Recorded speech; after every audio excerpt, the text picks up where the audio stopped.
When designed, flyover bridges and collector-distributor lanes will flow along the side of each interstate into the community, saving hours for commuters sitting in traffic. Police are asking for your help to identify who this little girl is.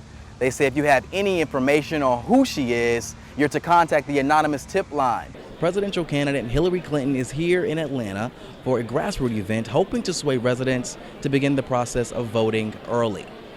Not a lot of people would choose to spend the same amount of time at work as they do in their car, but for the average American, that seems to be what's happening. With the expansion plan of both highways, I-285 and Georgia 400, Governor Nathan Deal's hoping to bring the amount of hours spent in your car down. On average, Americans make more than 200 million tons of garbage every year. That's enough to fill Turner Field from top to bottom twice a day. Now, police are telling me that it happened right inside this building behind me on the 4th floor where one Georgia State student was robbed at gunpoint. It's not something commuters look forward to. Traffic. I spend like at least an hour in traffic. And along Georgia 400 and Interstate 285, nobody wants to sit in traffic for an hour. There can be a lot of it. Especially when you're coming home from work, it's never fun. Atlanta interstates are beyond capacity, with about 400,000 cars traveling through daily. But there's a plan. The Georgia Department of Transportation will begin with Georgia 400 and I-285. Building this new interchange, we're going to get more of a flow. We're going to get more cars through. We're going to get more options for you and I, for those traveling that area. When designed, flyover bridges and collector-distributor lanes will flow along the side of each interstate into the community, saving hours for commuters sitting in traffic. GDOT acknowledges there will be some growing pains, but ultimately gridlock will be reduced, allowing drivers to get to their destinations faster. We've got to unlock the top end. We've got to get freight moving. We've got to get people moving because it's such a necessary area for the city. Jamal Goss for Panther Report.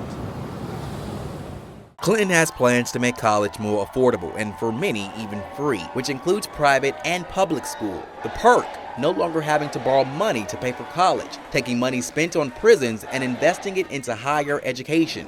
I want the states to spend more money investing in higher education. With this perk comes a commitment from those who it helps. Students will be required to work a minimum of 10 hours a week. Unlike her opponent, Bernie Sanders, Clinton is against using tax dollars to support those who can afford the expense of college. I am not going to ask you to contribute your tax dollars to send Donald Trump's youngest child to college. Which brings up another point, the amount of college debt young people currently face. And with no current option to refinance, the struggle of making payments can be a bit overwhelming. It makes no sense at all. You can refinance your house payment, you can refinance your car payment. Corporations can refinance their debt, and we prohibit young people and their families from refinancing student debt.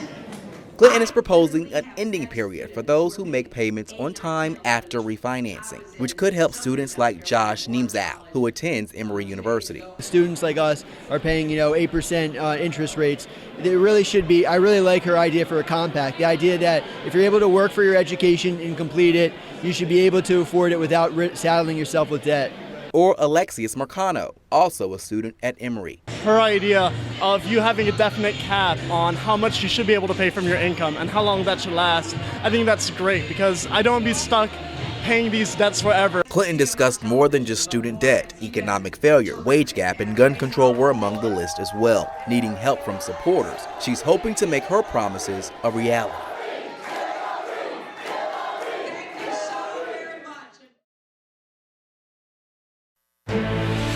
This is CNN Breaking News. The U.S. Coast Guard has confirmed that a boat they found capsized nearly 70 miles offshore is the boat the boys were operating. President Obama traveled overseas this weekend mostly to accentuate the positive in the relationship between the United States and Kenya, except when it comes to gay rights.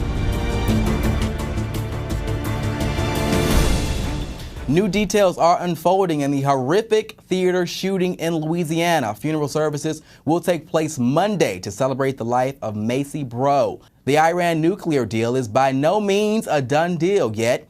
It still has to pass the U.S. Congress, and we're now inside a 60-day congressional review period. Kerry says the agreement finally reached between Iran and 5 world powers is the only deal possible. Thanks for spending time with me. That's going to conclude this hour of the CNN Newsroom. You can get all the latest news at CNN.com and from our CNN News app. I'm Jamal Goss. Have a great week.